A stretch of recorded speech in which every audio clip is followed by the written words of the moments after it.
It had to be said, the Oregon State Highway Division not only had a whale of a problem on its hands, it had a stinking whale of a problem. What to do with one 45-foot, 8-ton whale dead on arrival on the beach near Florence? It had been so long since a whale had washed up in Lane County, nobody could remember how to get rid of one. In selecting its battle plan, the Highway Division decided the carcass couldn't be buried because it might soon be uncovered. It couldn't be cut up and then buried because nobody wanted to cut it up, and it couldn't be burned. So dynamite it was, some 20 cases or a half-ton of it.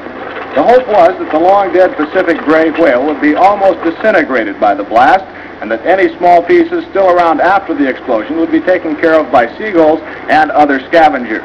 Indeed, the seagulls had been standing nearby all day.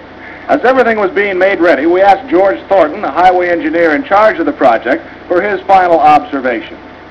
Well, I'm confident that it'll work. The only thing is we're not sure just exactly how much explosives it'll take to disintegrate this thing so the scavengers, seagulls, and crabs and whatnot can clean it up.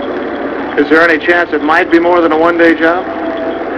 If there's any large chunks left, and we may have to do some other cleanup, possibly set another charge.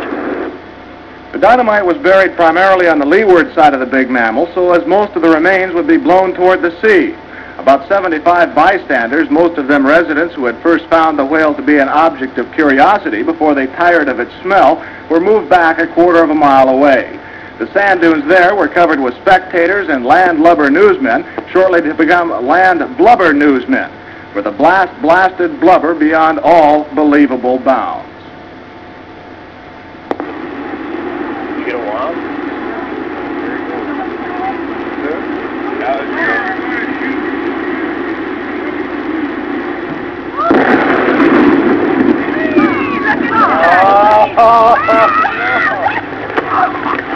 All right, Fred, you can take your hands out of your ears.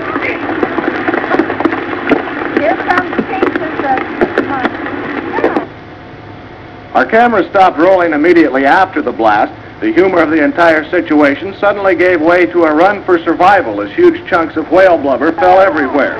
Pieces of meat passed high over our heads while others were falling at our feet. The dunes were rapidly evacuated as spectators escaped both the falling debris and the overwhelming smell. A parked car over a quarter of a mile from the blast site was the target of one large chunk. The passenger compartment literally smashed.